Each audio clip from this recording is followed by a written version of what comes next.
Vamos a ver si hoy podemos cubrir un poquito más de Miqueas. Obviamente lo que hacemos es recoger un poco de cada lugar, ¿verdad? De cada libro de la Escritura. Y algunas veces pues hay hermanos que se me acercan y dicen, pero ¿por qué no lo trabajamos a conciencia y trabajamos el pasaje bíblico hasta el agotamiento? Pero la realidad, ese no es el propósito. El propósito es hacer una sinopsis de cada libro de la Escritura y recoger cosas importantes. Cuando tengamos nuestra escuela de estudio teológico, pues entonces pues ahí entonces será otra cosa, ya no será de esta forma, sino que tendrán que coger hasta examen y hacer monografía y todo eso. Bueno, para beneficio de los que tal vez no estuvieron el martes pasado, hablar del profeta Miqueas es hablar de un profeta muy particular, un profeta con una agudeza y con una dimensión espiritual que me parece que es sin precedentes. Es un profeta que se levanta en medio de Judá con una palabra, con un oráculo que hasta cierto punto asusta, porque este profeta no viene a decirle a Judá que Dios está considerando castigarlo, sino todo lo contrario. Viene a decirle a Judá que no hay forma o manera que se escapen del castigo. La sentencia está hecha. O sea, él viene simplemente a ratificarles. Ya la sentencia está hecha y viene ya el cumplimiento de la misma. No hay necesidad de arrepentirse, no hay necesidad de pedir perdón, porque ya la decisión está tomada. Por el otro lado, el planteamiento que hace este profeta es un planteamiento en la que envuelve y compromete tanto a los gobernantes de Israel, como a sus profetas, como a sus sacerdotes, como a los videntes y a todo el mundo. O sea, él plantea y señala que la razón por la que el juicio viene es por la falta de justicia, por el cohecho, por la corrupción, por la perversión, por la forma y manera en que se ha corrompido el gobierno, el sacerdocio, el profetismo, y por la forma atentatoria, ¿no?, con la que actúan en contra de los pobres y de los desvalidos de Judá. Así es que encontramos a un profeta que obviamente es un profeta social, es un profeta de causas justas, es un profeta que imparte un sentido de justicia al pueblo y que da una dirección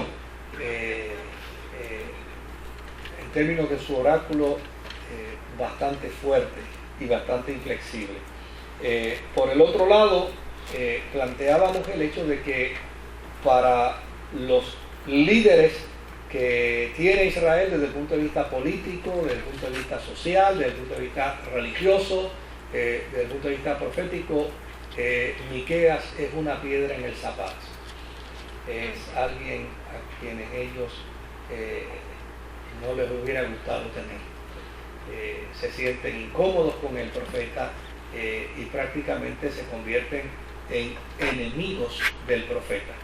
Por lo tanto, el profeta, por lo general, hace sus planteamientos contra el pueblo y los sacerdotes y los profetas de manera irónica, hasta lo hace hasta de manera burlona, pero desde luego la razón de ello es porque entiende que la conducta fascista de los gobernantes de Judá y el apoyo que están dando en cierta medida los religiosos de Israel no admite otro tipo de postura no admite otro tipo de exposición.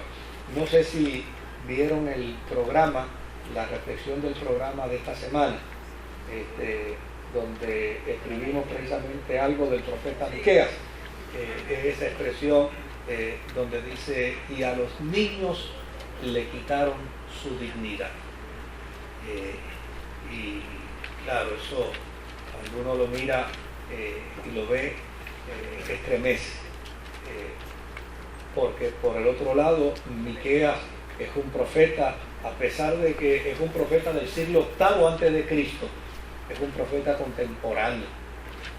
Cuando uno mira la forma y manera como los pueblos se conducen contra la niñez, pues obviamente escucha a Miqueas decir: a los niños le están quitando la dignidad.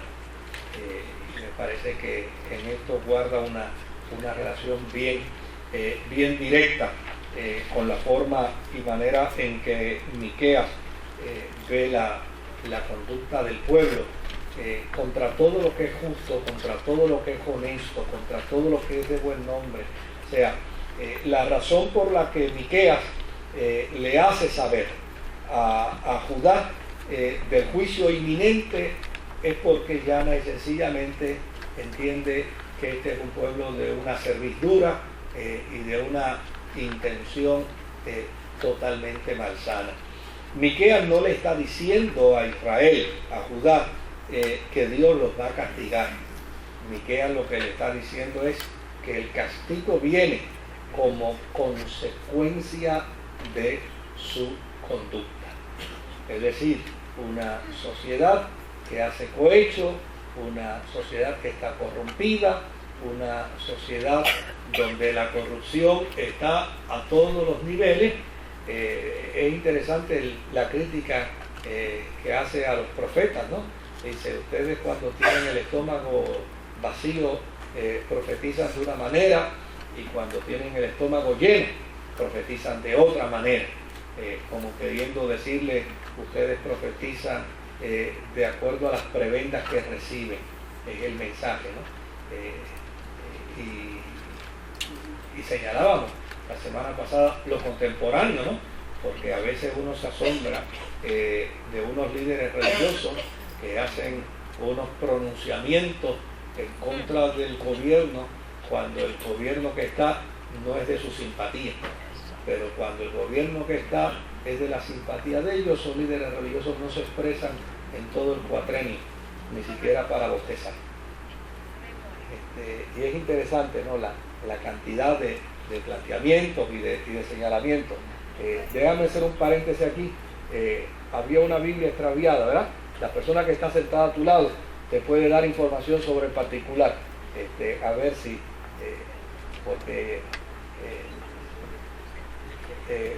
si esa no es la Biblia tuya, por lo menos tú tienes la de ella. Entonces vamos a buscar la tuya. Luego al final vamos a ir a un sitio allí que allí debe sí, pues buscamos allí debe estar. Encontré una el domingo y la puse en la mesa. Encontraste una el domingo. No, aquí hay gente que parece que la misión que ellos tienen es dejar sus Biblias en la iglesia. Lo que ellos no saben es que nosotros cada 3 semanas, 4 semanas, las donamos. No, pues se puede todavía chequear, pero cuando vienen capellanes que tienen algún programa, algún proyecto en algún lugar y se necesitamos Biblia, ven por aquí, mira todas las que hay ahí. No, algunas se salvan. Algunas, pues debe estar ahí. No, pues tiene que estar ahí. Vamos, a no ser que alguien se haya equivocado también, ¿no? Y la haya tomado. Vamos a ver el capítulo 4 de Miqueas. Estábamos haciendo comentarios bien generales para entrar a lo que queremos entrar en la noche de hoy, con el libro del profeta Miqueas. Pero veamos el capítulo 4 de Miqueas.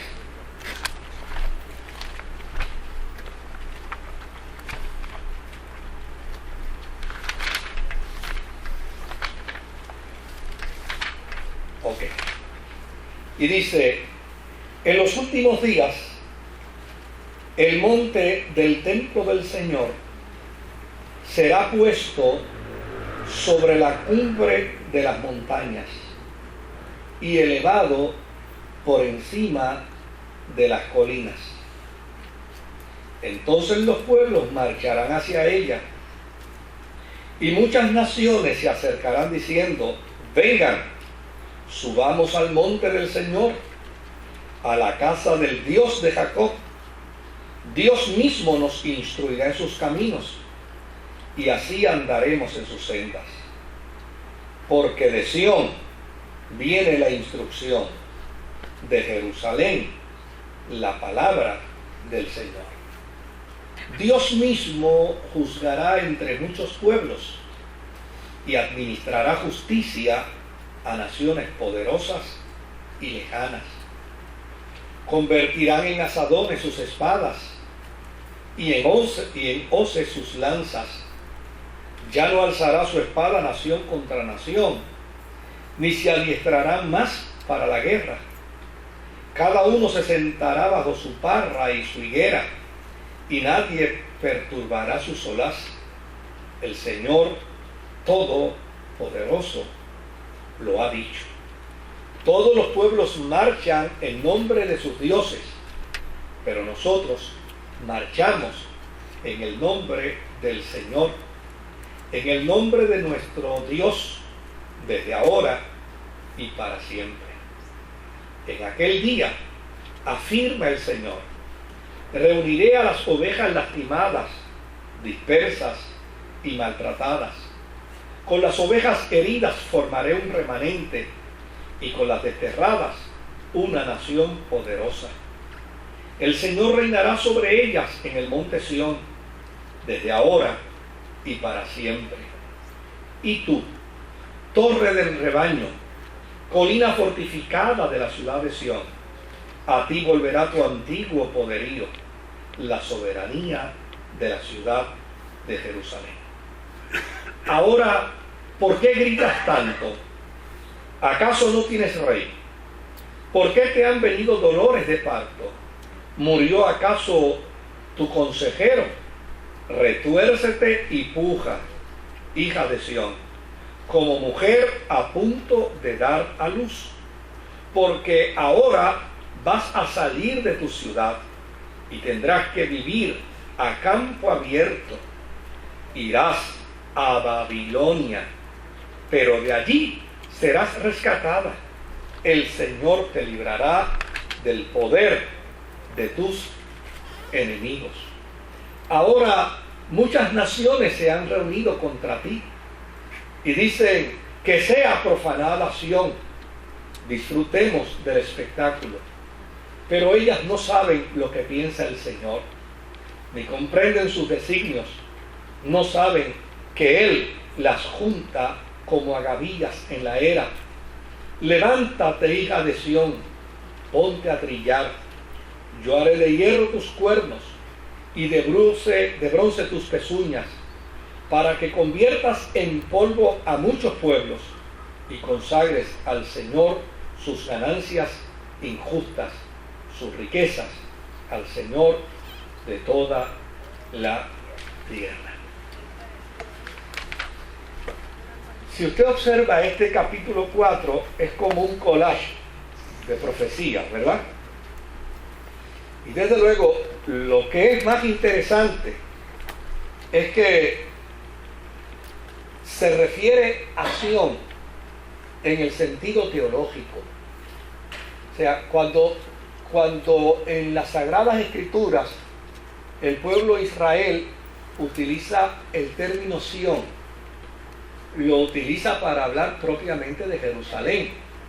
Pero cuando habla de Sión, lo habla en sentido puramente religioso. Es como si con ello estuviera diciendo, de hecho cuando uno lee alguno de los salmos, Sión es la ciudad del gran rey. Sión es la ciudad donde el rey habita.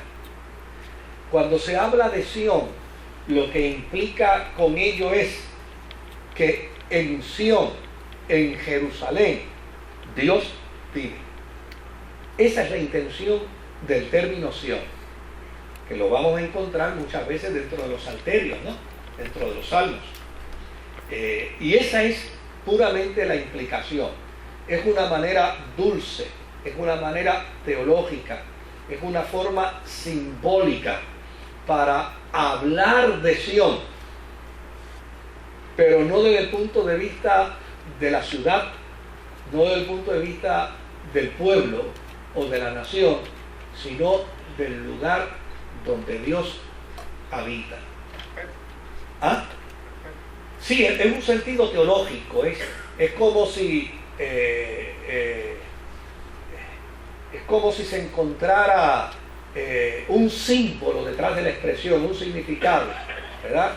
Es como cuando, por ejemplo, las mujeres de la iglesia hablan de Gania, ¿no?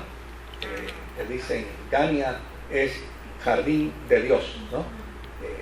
Pues hablar de Sión es como decir, Sión es donde Dios habita. Dios es donde Dios reside. Ahora, fíjese de dónde viene este concepto. Este concepto viene desde prácticamente el inicio de la historia de Israel, de su salida de Egipto. O sea, en el camino tuvieron que hacer un tabernáculo. Y el tabernáculo era símbolo ¿de qué? De la presencia de Dios. Es decir, el tabernáculo representa que Dios está. Por el otro lado, cuando escuchamos en las crónicas a Salomón dedicarle a Dios el templo, el propósito del templo con la dedicación de Salomón es decirle a Dios, en esta casa es donde tú vas a ¿qué? Es donde tú vas a habitar, es donde tú vas a vivir.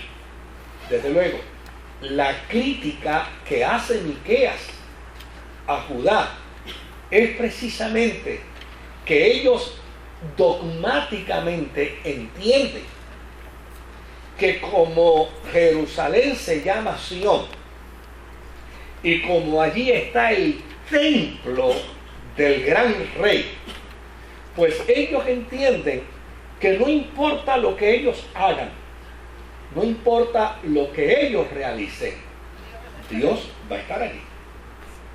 Entonces, desde luego, la crítica de Miqueas es precisamente porque Israel ha caído en un espíritu supersticioso. Es un espíritu supersticioso que los lleva a pensar que el solo hecho de que haya presencia de un templo, eso implica que Dios está. El hecho de que a Jerusalén se le llame Sión, eso implica que Dios está. Y si Dios está, pues no importa lo que se haga, Dios está. Y mientras Dios esté, nadie puede hacer daño, nadie puede lastimar, nadie puede invadir, nadie puede herir, nadie puede destruir. Y desde luego, de forma irónica, de forma bien irónica, el profeta está planteando en este capítulo y está diciendo, mire, ustedes han caído precisamente en esa trampa, en esa gran torpeza. Creer y pensar que Dios está como resultado de un templo y que Dios está como resultado de un nombre simbólico que ustedes han adjudicado a la ciudad. Dios estará en la medida en que en ustedes haya integridad, en la medida en que en ustedes haya honestidad, en la medida en que ustedes observen la ley de Dios para cumplirla. O sea, ¿se da cuenta cuál es el planteamiento del profeta? O sea, el planteamiento del profeta es decirle a Israel, ustedes han caído en la trampa de un estereotipo. Estereotipo que, pues, obviamente que a veces lo vemos dentro de algunas conductas religiosas. Yo me he topado con gente que me ha dicho, úngeme el carro. ¿Y para qué tú quieres que te unja el carro? Para que no me lo roben. Lo mejor es un seguro. ¿No les parece que es mejor? O sea, si yo te unjo el carro, para que no me lo choque. Pues entonces, si no quieres que te choque en el carro, déjalo en tu casa, no salgas en él. Por más aceite, 5 cuartos de aceite tienen el motor. ¿Qué más aceite que es? ¿Verdad? Por más aceite que le pongan. O sea, entonces hay gente que hace de estos conceptos que supersticiones. De hecho, yo me he topado con alguna gente que le digo, ¿tú sabes lo que significa la palabra ungir?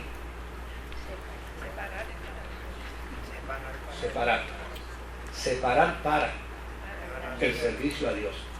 Lo que eso implica es que si tú unges este carro, a todo el que tú veas en el camino a pie, tú le tienes que dar con.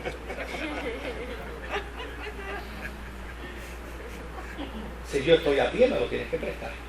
¿Y si unges la casa? Pues lo mismo. O sea, se convierte es el estereotipo. Hay gente que me dice, yo quiero que usted me unja la casa.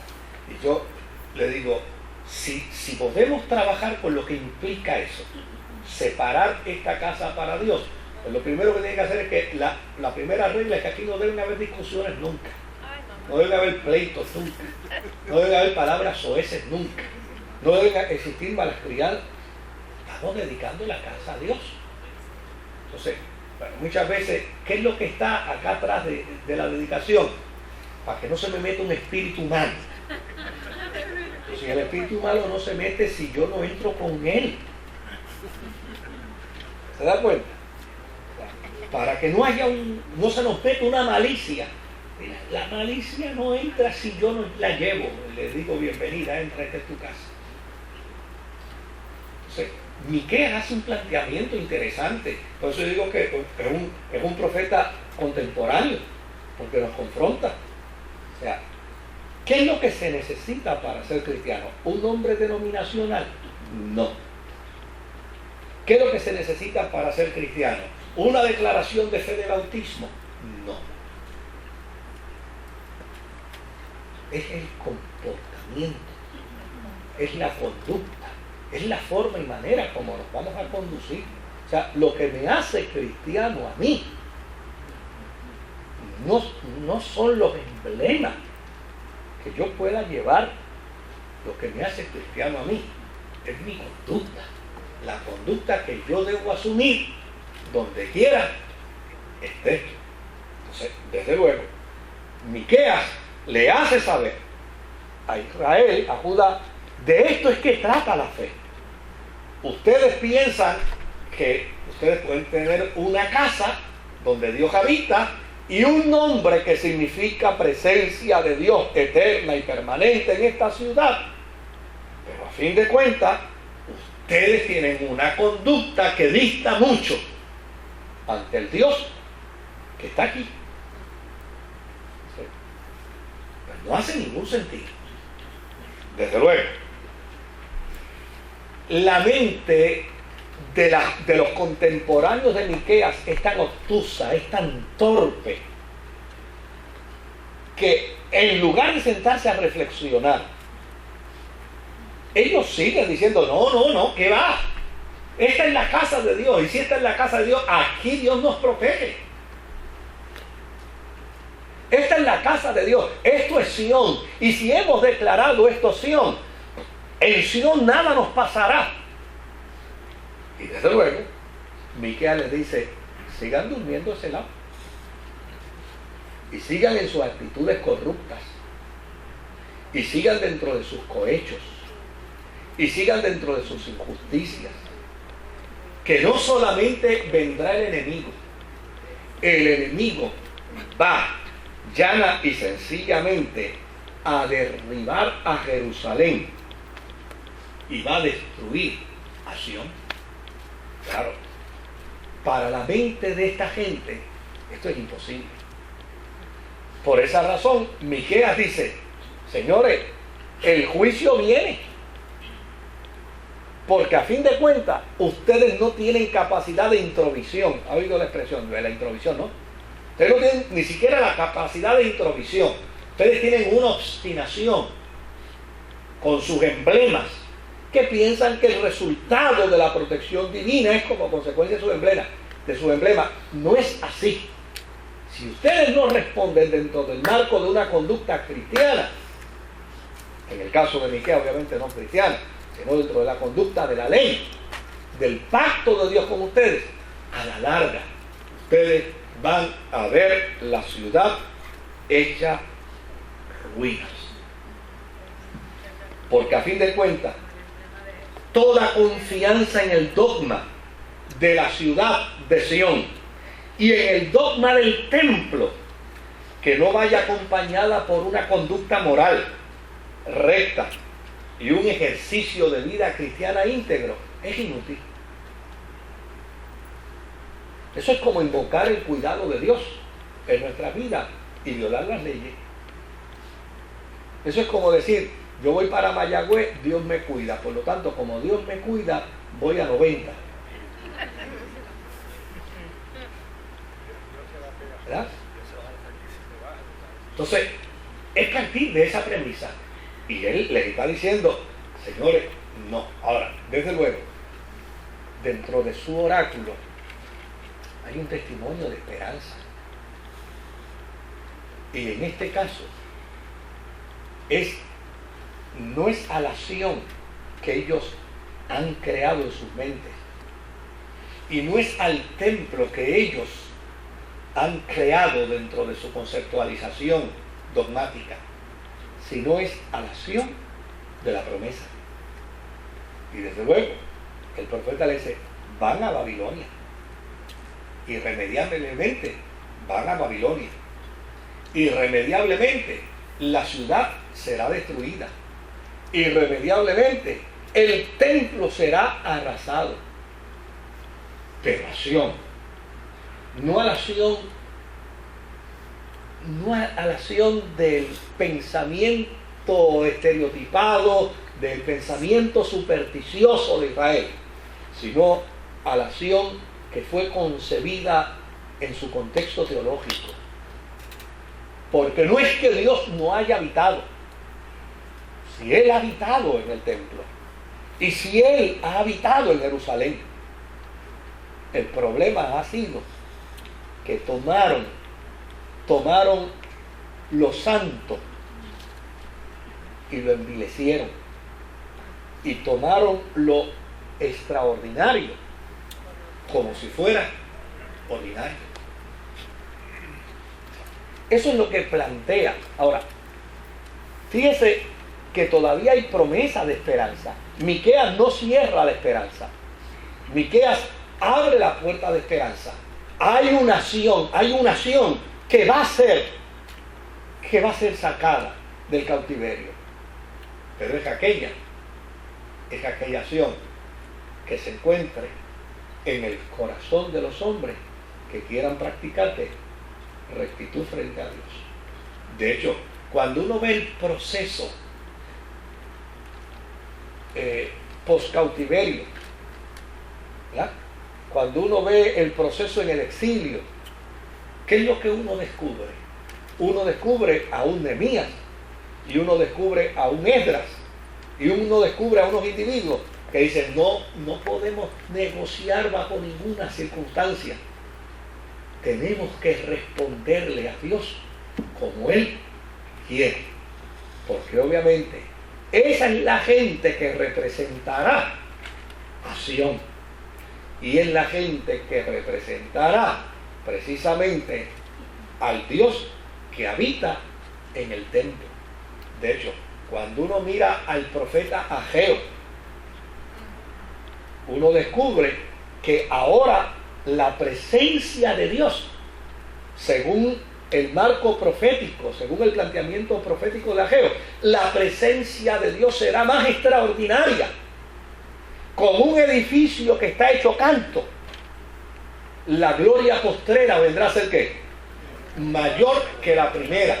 ¿Como resultado de qué? como resultado de un pueblo que ha dejado de vivir en el estereotipo, que ha dejado de vivir en la dogmatización religiosa y que ha entrado en la experiencia de ¿qué?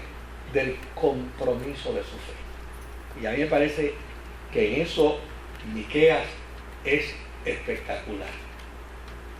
Miqueas es el proponente de ese sticker que aparece por ahí en los carros, si eres cristiano.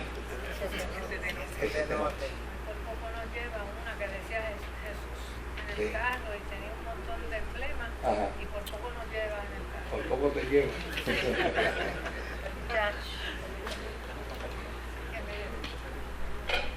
De eso es que se trata. Ahora, si vamos al capítulo... Sí, Becky. Que es interesante en el capítulo 2 de Isaías. Ajá. O sea, Isaías hace el mismo planteamiento. Primero porque son contemporáneos. Isaías y Miqueas Son contemporáneos ambos. Uno está en Judá y otro está en Jerusalén. En el norte.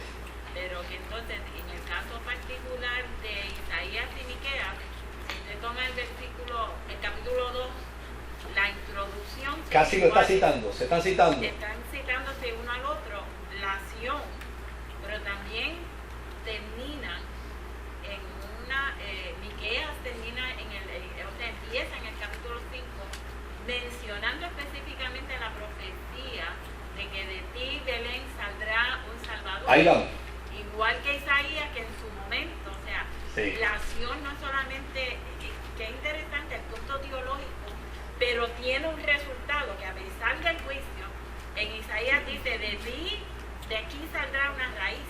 Una raíz. Y Miqueas lo que dice es, de ti, Belén, saldrá el guiador. Saldrá el guiante. Ahí vamos, al capítulo 5. Me parece que Miqueas no es tan tétrico en su mensaje. Deja la esperanza. Postula la esperanza. Y como bien yo estaba leyendo el comentario de un teólogo católico y decía que siendo Isaías y Miqueas ambos profetas contemporáneos, es muy fácil que cualquiera pueda arguir o que Miqueas copió a Isaías, o que Isaías copió a Miqueas, porque prácticamente están casi diciendo literalmente lo mismo. Ahora, vamos al capítulo 5 de Miqueas y veamos aquí en el capítulo 5 de Miqueas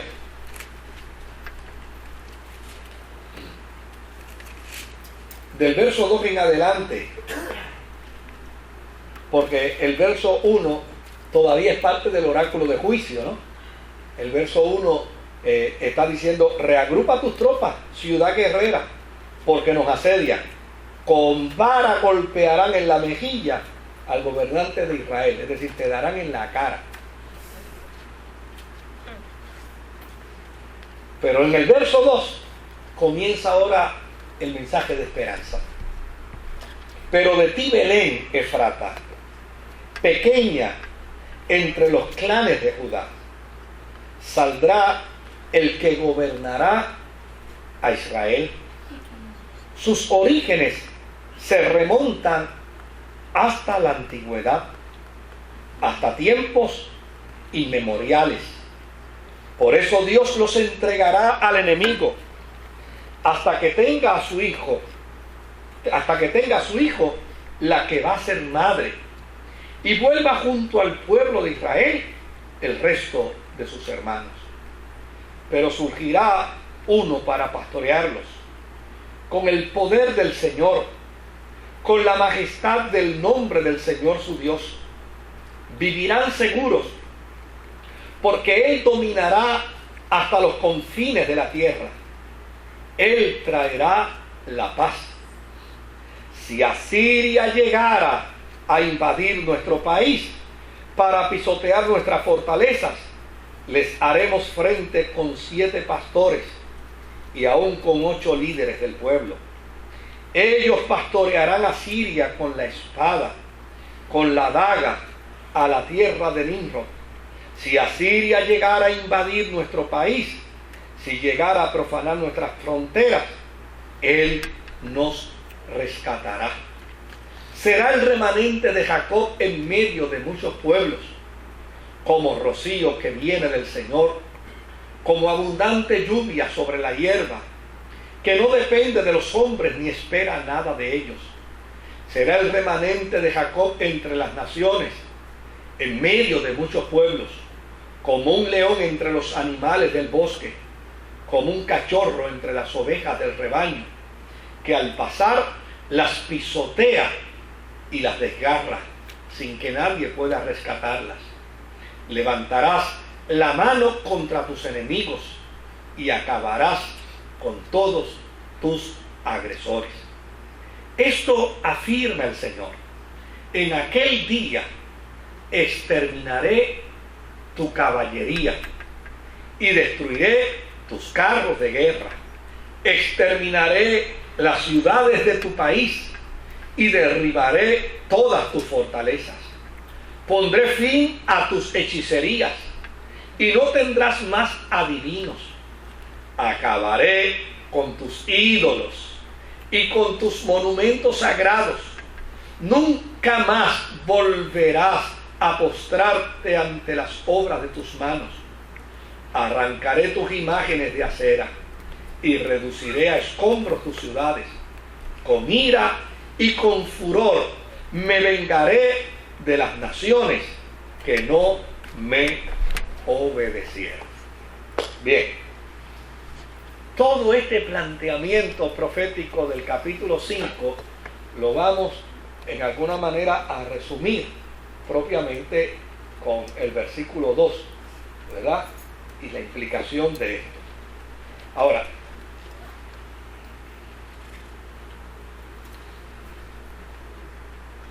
el concepto cristiano del Mesías que nosotros aducimos, que nosotros afirmamos, está interpretado dentro del Antiguo Testamento. Y obviamente para nosotros de manera meridianamente clara.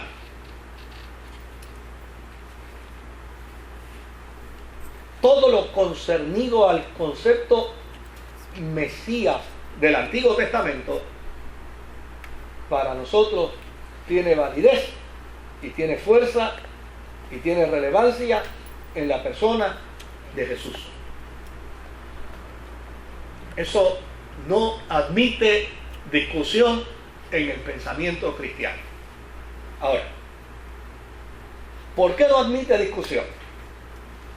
Bueno, porque la cristiandad del primer siglo, número uno, como resultado de la resurrección de Jesucristo, como resultado de la orden del Cristo resucitado a los discípulos para llegar al aposento alto, y como resultado de la experiencia final de ese estadía en el aposento alto en términos del día de Pentecostés y del derramamiento del Espíritu Santo, pues a la vida de la iglesia vino una revelación que hasta el presente esos cristianos no tenían, y era poder afirmar que en la persona del Mesías, de Jesús, se cumplía todo lo dicho por los profetas en la antigüedad. Desde luego, Jesús lo había dicho con anterioridad, pero cuando Jesús dijo: de mí hablaron los profetas, y de mí habló Moisés, y de mí habló la ley, oiga, eso los discípulos de Jesús, con toda honradez, no lo entendieron. Lo vinieron a entender ¿qué? Después.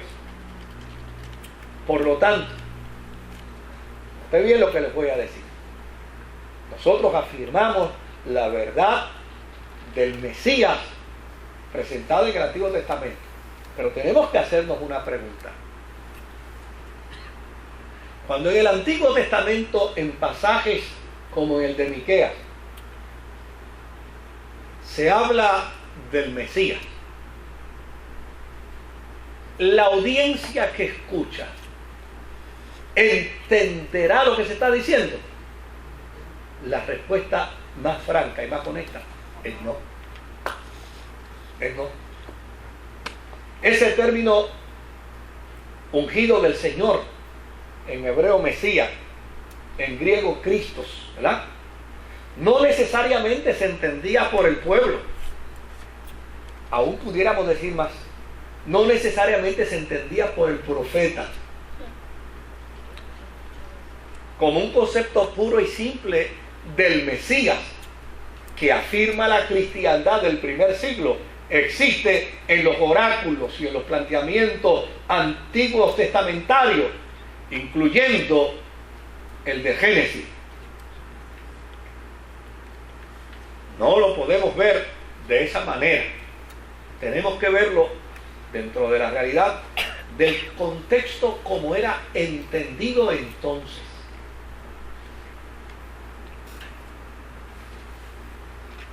Porque fíjese que a esta nación se le está diciendo: ustedes van al cautiverio, de allí saldrán. Y a renglón seguido el profeta está diciendo que de Belén Efrata vendrá ¿quién? Vendrá el ungido de Dios. Y desde luego, de esa fecha a la aparición de Jesús pasaron 700 y tantos años. Y a lo suyo vino, y los suyos no le recibieron.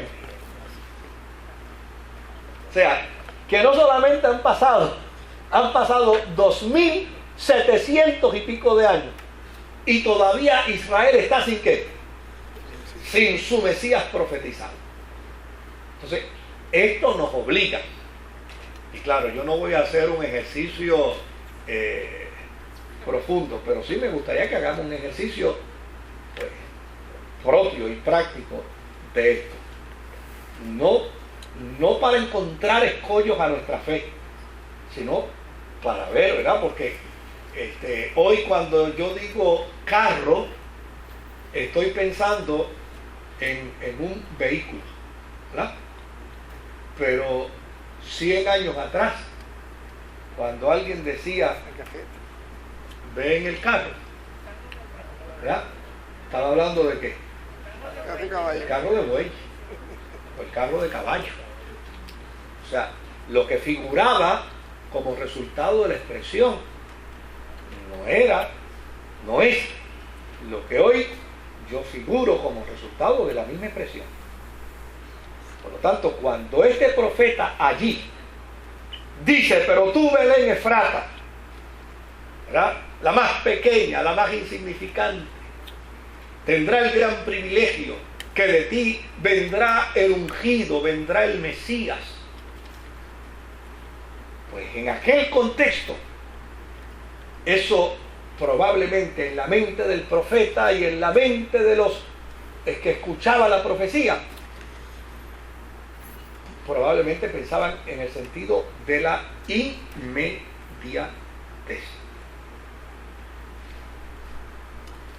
Por lo tanto, cuando uno mira el término ungido, el término Mesías en el Antiguo Testamento,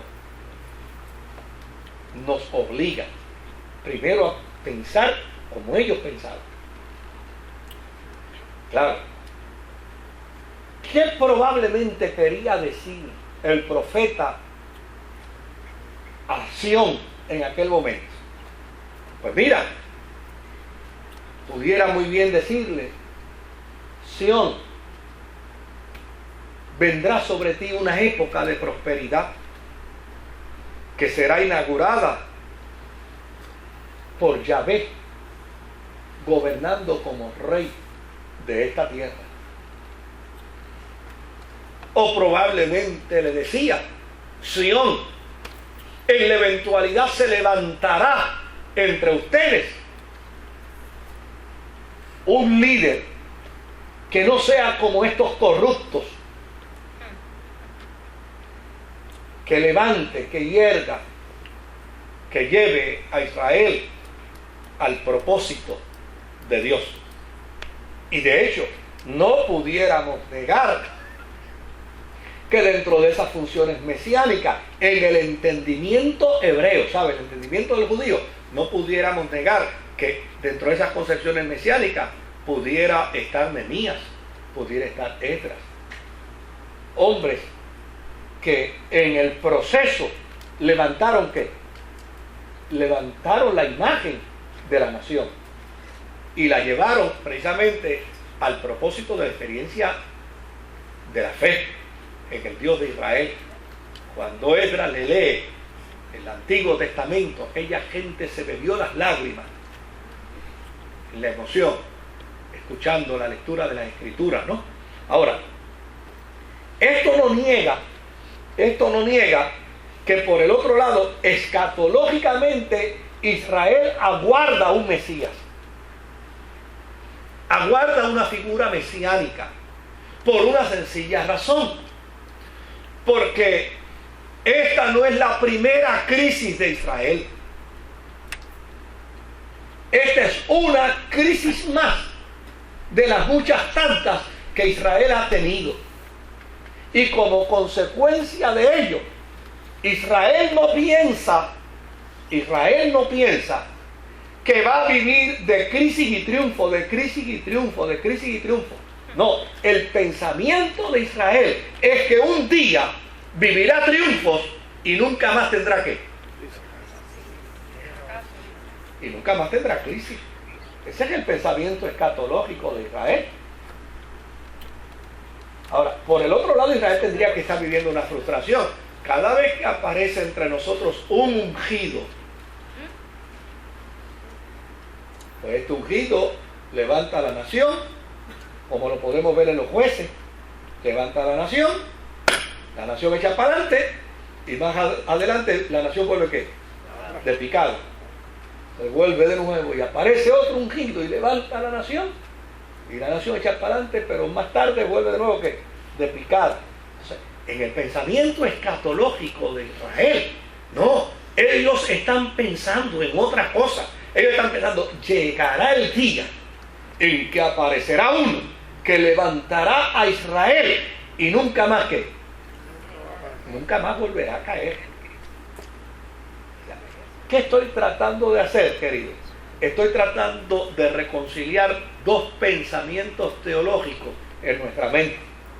Por un lado, el pensamiento teológico que afirma el concepto del mesianismo en la persona de Jesús. Pero por el otro lado, procurando que veamos un poco cómo era que pensaba Israel en ese momento. Porque yo puedo leerlo y obviamente y predicarlo y decir con seguridad, sobre todo en Navidad, querido, cuando Jesús nació en Jerusalén, esto fue para que se cumpliera lo dicho por el profeta Miqueas en el capítulo 5 y versículo 2. Desde luego, aquí ahora es un mamey decir, pero eso no era lo que el pueblo, cuando Miqueas lo dijo, entendía. Lo que el pueblo entendía, si era que entendía algo, era que probablemente vendría alguien posteriormente de la descendencia de David. ¿Por qué razón? Ahora, fíjese qué interesante.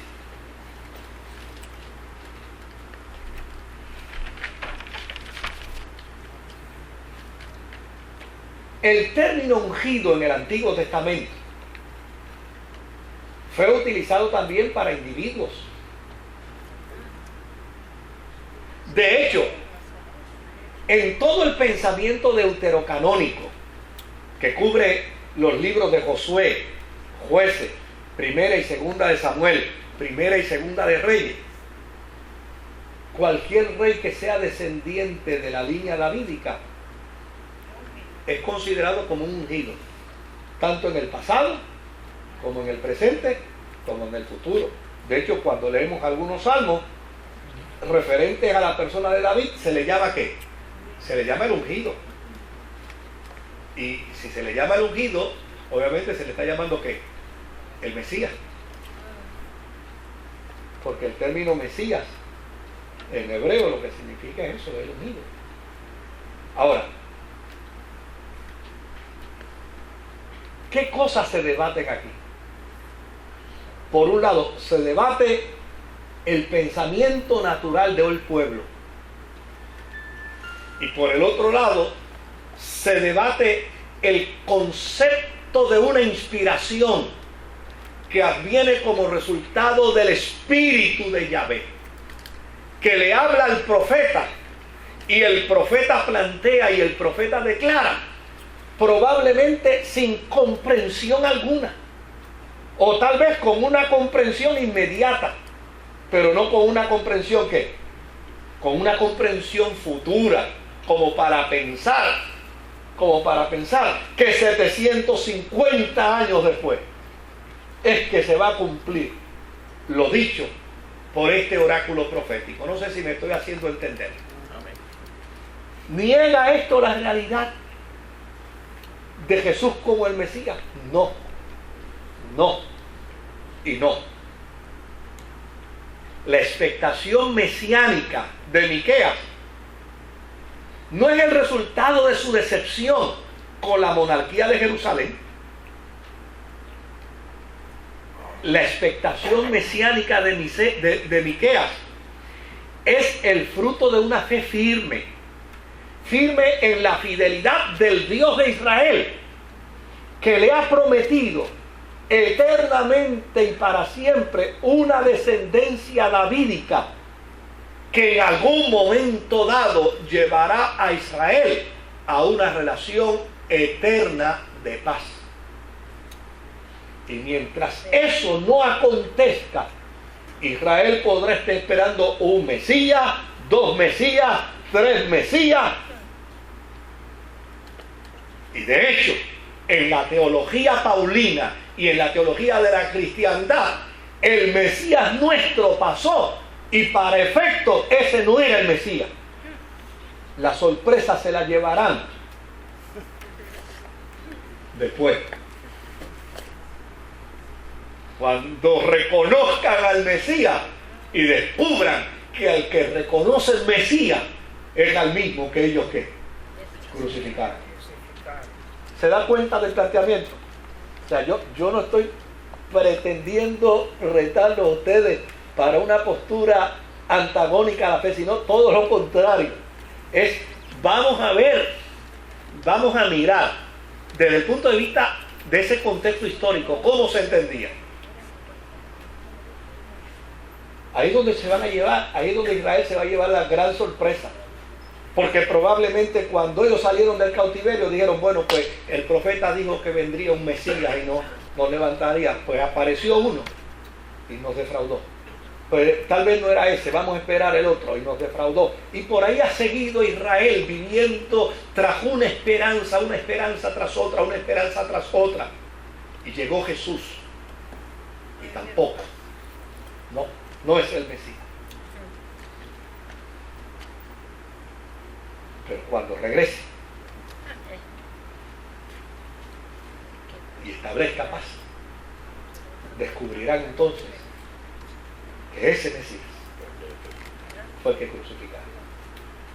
Entonces, dentro de ese contexto, a mí me parece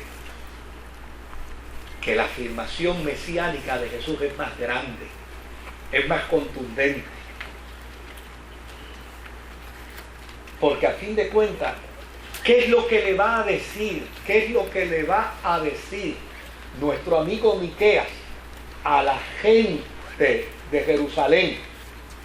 Mire, la actual casa de David desaparecerá. Esto va a desaparecer. Y de hecho, desapareció. ¿Dónde está el templo? O sea, si uno va a adjudicar las profecías de Miqueas simplemente en el pensamiento de Israel, en el tiempo en que Miqueas las da, pues mire, Miqueas fue un falso profeta. Porque a fin de cuentas, ¿qué queda de la profecía? ¿Qué esperanza le queda a Israel? Si lo único que le queda es una pared a la que denominamos el muro de ¿qué? El muro de los lamentos. O sea, es la esperanza escatológica, es lo que está detrás, lo que la cristiandad ha afirmado y ha sostenido, para decir como Pablo, ¿habrá olvidado Dios a Israel para siempre? De ninguna ¿qué? De ninguna manera. No la ha olvidado. Se habrán acabado los emblemas davídicos. Se habrá acabado toda conexión con el pasado. No quedará nada más que una pared de lo que era el templo. Y no quedará nada más que la ruina y la demarcación. Y de hecho, ni siquiera es de ellos. Porque no pertenece, ese lugar en la actualidad no pertenece a Israel. Pertenece a los árabes. Pero ¿habrá olvidado Dios a Israel para siempre? No. La voz profética de Miqueas sigue retumbando en el eco de la conciencia escatológica de Israel. De hecho, todavía Israel sigue esperando a su Mesías. Escatológicamente, ellos siguen afirmando: un día subiremos y nunca más descenderemos. Un día nos levantaremos y nadie más nos destruirá. Un día viviremos en paz y nadie más nos provocará violencia. Y aquí Miqueas le está diciendo: de ti, Belén Efrata, ¿saldrá quién? Saldrá el Salvador. Es interesante, ¿no? Porque a fin de cuentas lo que el profeta está diciéndole a Israel es que con esta profecía Dios marcará un nuevo comienzo. Y la señal es que ese nuevo comienzo estará en la figura, estará en la persona de uno que pasará a través de Belén.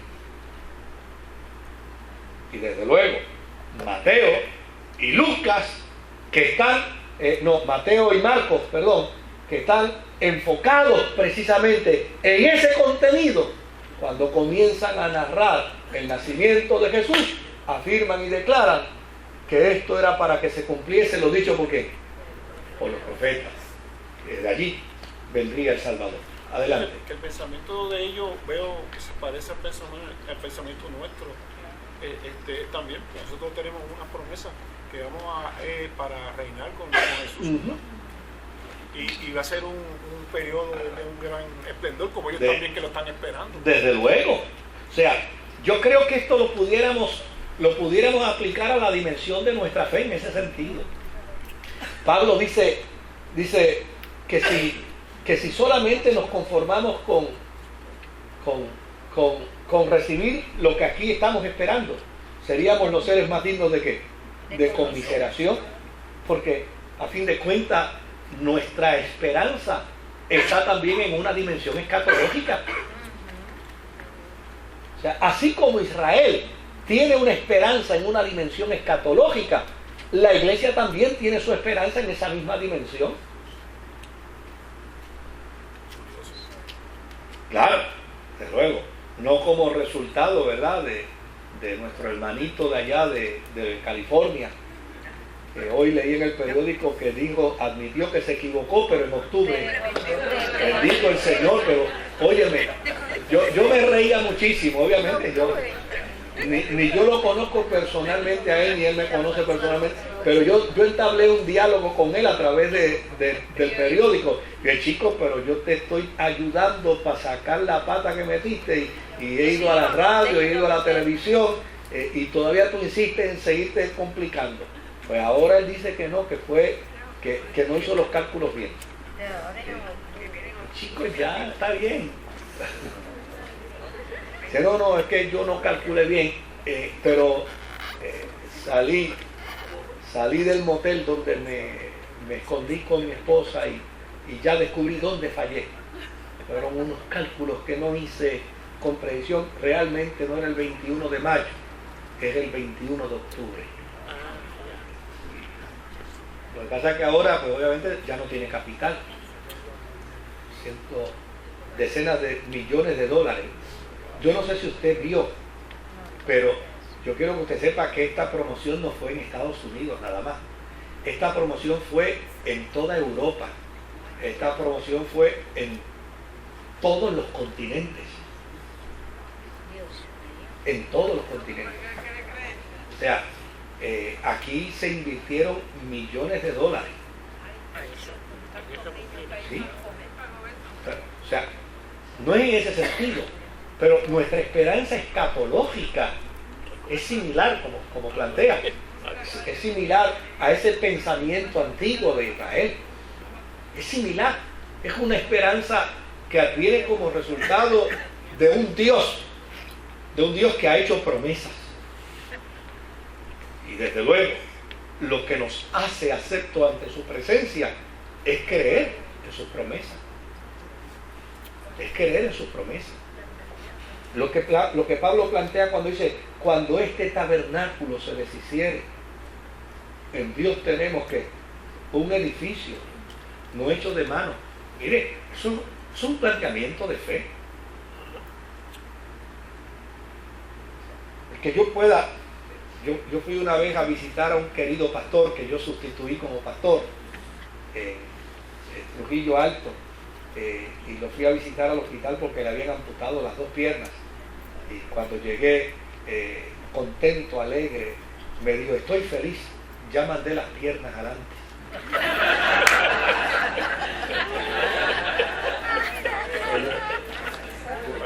Yo que pensaba que me iba a encontrar con un hombre complicado, atribulado, un hombre que... No.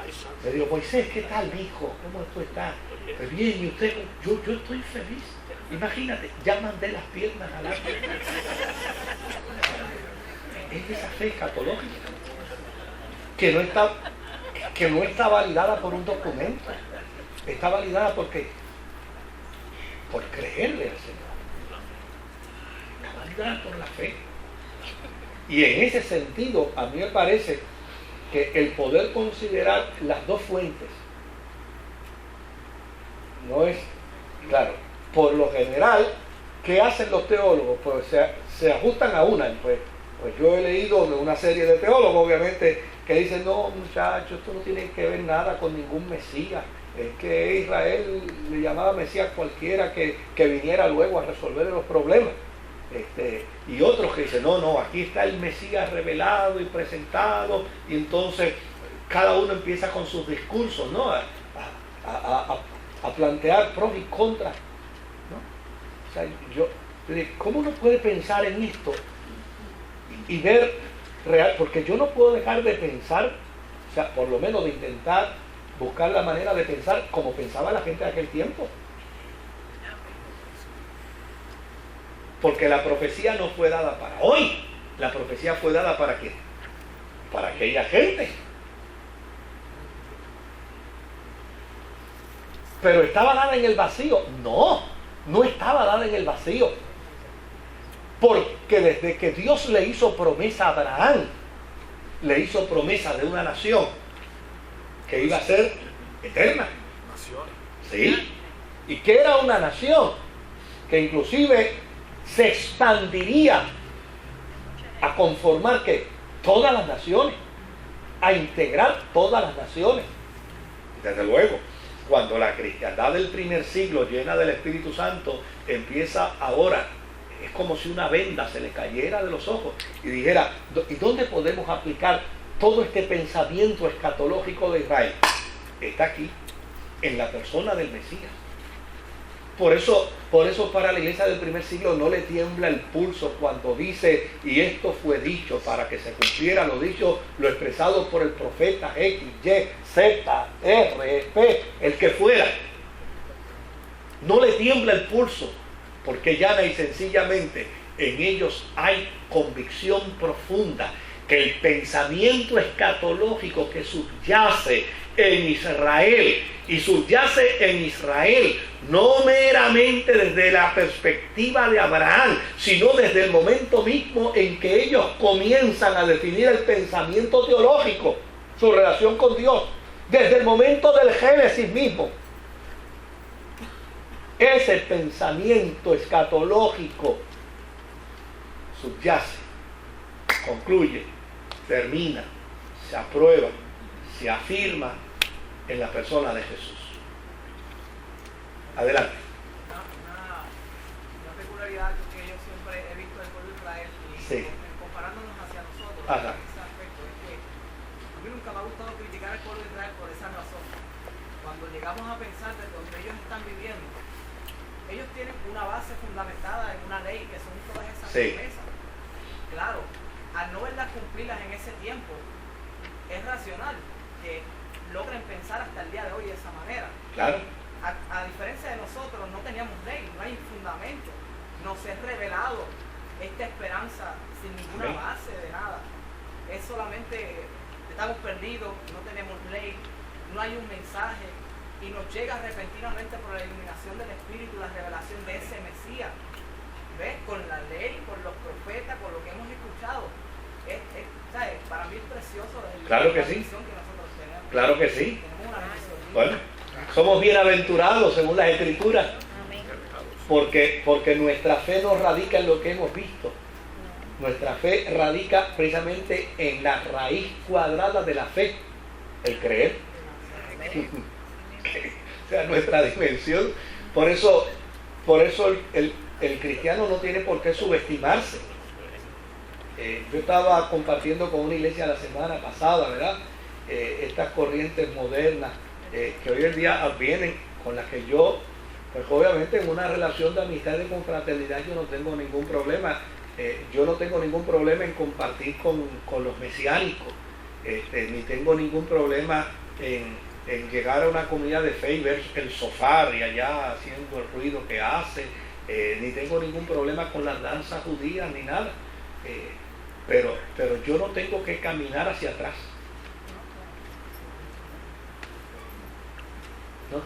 No tengo que hacer retroceso hacia atrás de mi experiencia escatológica, de mi experiencia de fe, porque en mi dimensión, oiga, yo tengo un recurso extraordinario y es el recurso de creer meramente por fe. Y conllevo en mi propia experiencia de vida cristiana una gran bienaventuranza. La bienaventuranza de haber creído sin ver. Pues mira, yo felicito a Pablo, que vio, pero hubiera creído Pablo si no hubiera visto. Hubiera creído si no hubiera sido derrumbado al suelo. Hubiera creído si no hubiera escuchado la voz: yo soy Jesús al que tú persigues. Se hubieran mantenido los apóstoles firmes en la fe sin la resurrección.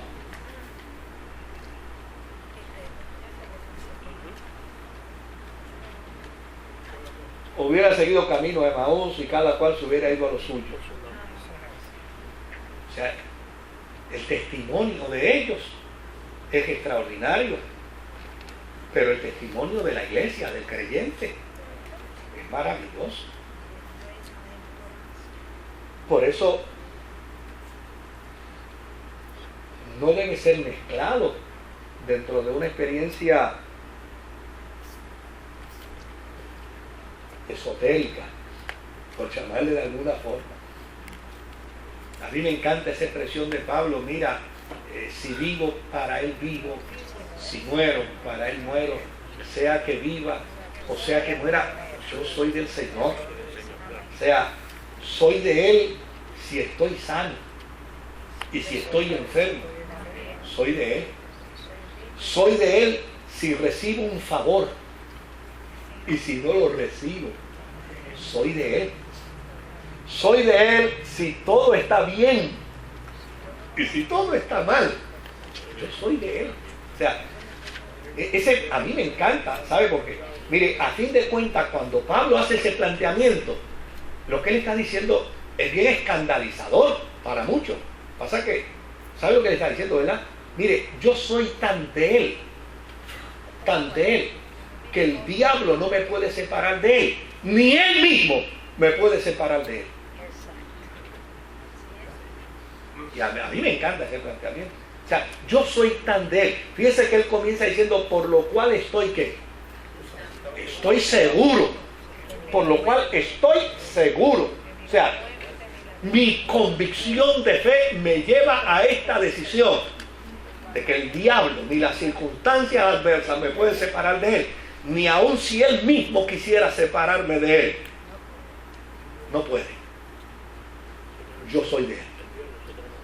Me he declarado de Él indistintamente cuando no mira eso en serio. Como el jíbaro, ay mi madre, qué tronco de fe. ¿Verdad? ¿Algún comentario? ¿Algún comentario? Una duda. Sí, adelante. El pueblo de Israel pudo realizar de que su subida y sus bajadas tenían que ver con darle la espalda a Dios o estar buscando el de Dios. Todo va... Porque veo como que Sí. se escudaban detrás, es de los mismos, es profeta, pero como que no asumían responsabilidad. Bueno, los procesos han sido cíclicos. Por ejemplo, tanto en el Isaías, ¿no? Como el proto, el deutero Isaías, los tres Isaías, ¿no? El deutero Isaías, uno va a ver el proceso, ¿no? Un pueblo primero rebelde, un pueblo después humillado, pero posteriormente repitiendo las mismas cosas. O sea, ese ha sido el ciclo de Israel. Ese ha sido el ciclo. Y hoy en día sigue siendo igual. Usted puede llegar a Jerusalén hoy en día, hoy. Usted puede ir hoy a Jerusalén y puede encontrar a un israelita frente al muro de los lamentos humillándose, y puede encontrar a otro israelita de espalda al muro de los lamentos peleándose con Dios, o sencillamente negándolo. O sea, es un proceso cíclico en la nación. Lo que pasa es que hay una esperanza escatológica. Llegará el día en que mirarán, y dice la Escritura, verán al que les traspasaron y harán lamentación por él. Pues en ese sentido escatológico es que está la esperanza, no necesariamente del Israel del presente, sino del Israel al que Dios le hizo la promesa. Estaba que en la mente y en el corazón de Dios a través de Abraham. Y por eso es que Dios va a cumplir su promesa, porque se la hizo a Abraham y le cumplió fiel. ¿Algún comentario? ¿Algo que usted quiera añadir? ¿Por dónde? ¿Nestalí? Sí, no, adelante.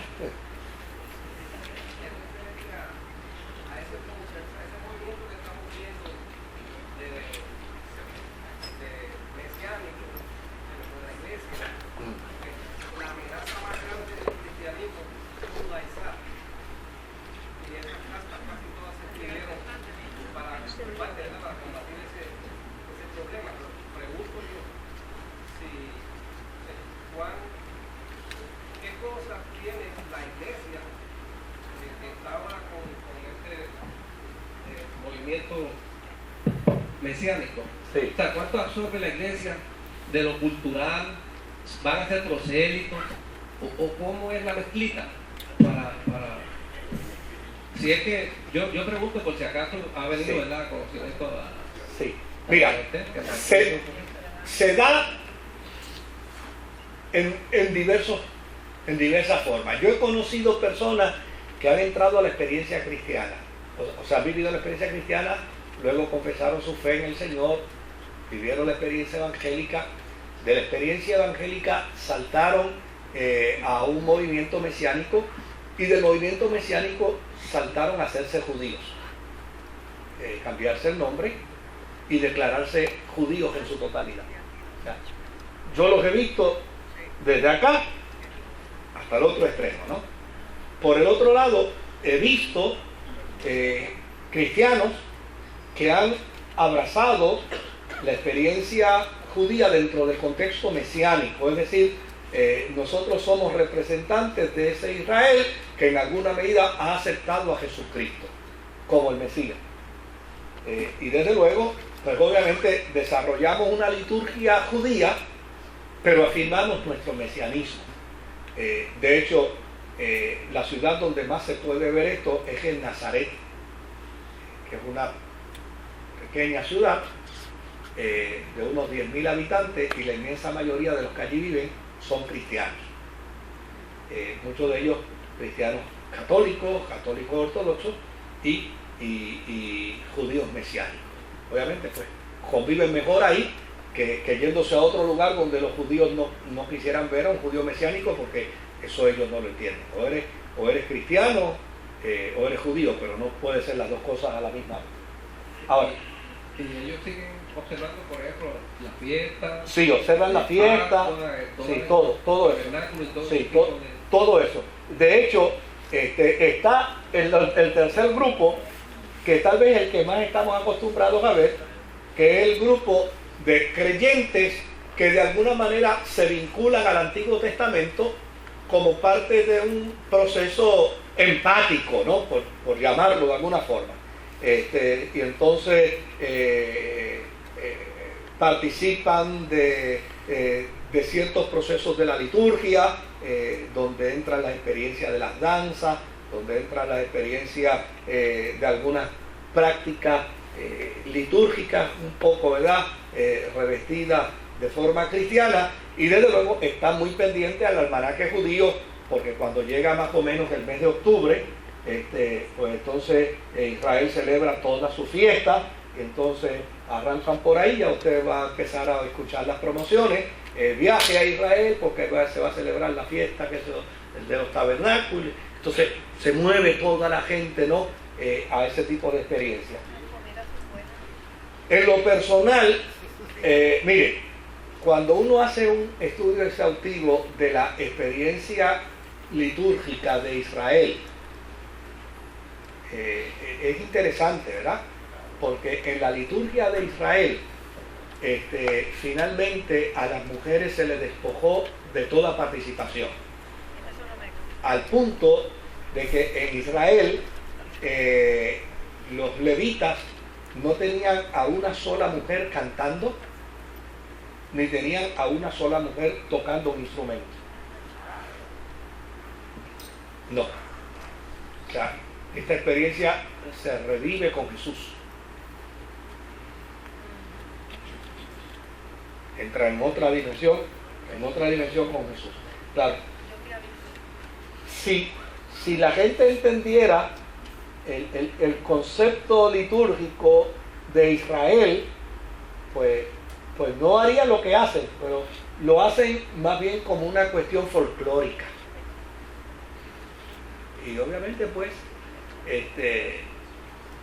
yo recuerdo que yo fui a una iglesia en Centroamérica y alguien que andaba conmigo vio aquel espejismo, ¿no?, de toda una experiencia de liturgia judía, y me dijo, esto tenemos que llevarlo a la iglesia. Y yo le dije, para el caballo, disfrútatelo aquí, pero yo no tengo por qué llevarlo a la iglesia. O sea, si te gusta, disfrútatelo aquí. Yo tengo un pastor amigo en Orlando que un día me llamó aquí desesperado porque resulta que a su iglesia llegó un hermano y quería que todo el mundo se pusiera el kipá, que todo el mundo se pusiera el talí, y quería que todo el mundo leyera la Biblia en hebreo y cantara los cánticos en hebreo. Y me dice, chico, el hombre está arrancado a la banda y yo tengo un problema. Y como a mí me gusta hacer broma y a veces resolver problemas de manera en broma, le dije, ¿tú tienes chavos en el bolsillo? Eso era por teléfono. Me dice, ¿y a qué se debe eso? Te estoy preguntando, contéstame, ¿tienes chavos en el bolsillo? Y me digo, bueno, tengo, le digo, lo suficiente como para montarlo a él en un taxi. Me dice, bueno, pero le digo, ¿por qué? Dime, ¿los tienes? ¿Suficiente dinero? Sí. Pues llámate un taxi. Pregúntale al taxista dónde queda la primera comunidad judía y dile al taxista que él está equivocado, que lo lleve allá. Así te resuelven el problema. Porque obviamente, o sea, una cosa es desde el punto de vista folclórico, ¿verdad? Es que la iglesia diga, vamos a permitir algunas experiencias, porque a fin de cuentas tenemos una empatía con Israel. Y desde luego, ustedes saben que aquí yo he sido defensor en estos estudios bíblicos ante algunos estudiantes de Biblia que no quieren saber de Israel, y yo creo lo que la Biblia dice. Dios no se ha olvidado para siempre de Israel. No, algún día Dios va a trabajar con Israel. Pero si la gracia de Dios está trabajando conmigo, dentro de la forma y manera como Dios ha decidido trabajar conmigo, pues yo estoy feliz y tranquilo como Él lo está haciendo. Entonces no tengo que entrar a una experiencia judía cuando en todo el Nuevo Testamento, como plantea el pastor Rosario, obviamente una de las cosas que más plantea el apóstol San Pablo es lo innecesario de volver precisamente a ¿qué? A los rudimentos de esa práctica. Pues si Pablo dice no hay necesidad, pues si Pablo dice no hay necesidad, pues yo tengo que afirmar eso, no hay necesidad. O sea, yo no voy a censurarlo. Pues si yo me encuentro, yo he ido a iglesias donde tienen 2 cuernos de esos grandísimos, los sofás, y eso lo suenan. De hecho, yo he ido a una iglesia yo fui a una iglesia donde había un profeta vestido de saco.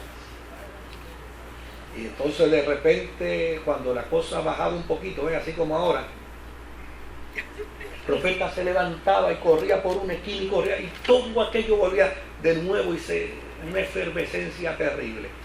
Y yo me alegré muchísimo. Y cuando yo fui a predicar, yo dije, yo quiero, por favor, pedirle al profeta que cuando él note que por el metal mío de voz la cosa está bajando, él tiene permiso para volver y salir cogiendo por todo esto y volver a avivar esto, porque yo necesito que esto esté avivado mientras yo predico. Y la gente se rió muchísimo conmigo, inclusive el profeta. Sí, porque imagínense, ¿cómo lo va a hacer en el culto, en el devocional, y cuando esté predicando? Yo no tengo un metal de voz tan fuerte, ¿verdad? Que yo necesito. Así que por favor, mi hermano profeta, usted vea que yo baje aquí, se levante una carrera y esto se enciende de nuevo y yo sigo. 1 hora yo tengo que estar aquí. Hay que mantenerlo, la hornilla hay que mantenerla en high, ¿no? Yo no tengo problemas con eso, no tengo problemas. Yo creo que el culto a Dios es un culto espontáneo, lo que no puede ser forzado. Si usted quiere danzar para Dios, dance para Dios. Si quiere quedarse sentado en la silla, quédese sentado. Para Dios lo hace, ¿verdad? Si quiere saltar, salte. Pero no me venga a forzar a mí. Yo fui a una iglesia y una persona se me acercó y me dijo, oiga, usted no se puso en pie nada más que cuando fue a predicar. Y yo dije, pues claro que sí. Cuando fui a predicar, ¿por qué me puse en pie? Porque mientras tanto yo estoy de pie y todos ustedes están sentados.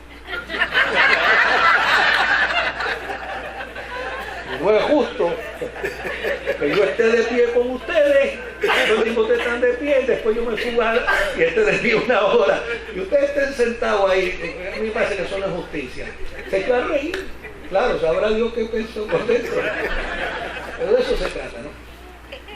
La semana que viene hay un librito bien pequeño, el libro del profeta Nahum. Acuérdense que son 12 profetas y estamos en el 6º, ¿verdad?